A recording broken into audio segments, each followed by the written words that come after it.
પ્રાણીઓના બચ્ચા. કૂતરાના બચ્ચાને ગલુડિયું કહેવાય. ઘોડાના બચ્ચાને વછેરું કહેવાય. ઘેટાના બચ્ચાને ગાડરું કહેવાય. હાથીના બચ્ચાને મદનિયું કહેવાય. ગાયના બચ્ચાને વાછરડું કહેવાય.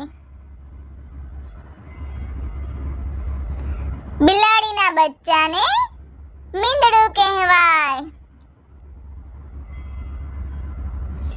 બકરીના બચ્ચાને લવારું કહેવાય. ભેંસના બચ્ચાને પાડું કહેવાય. મરઘીના બચ્ચાને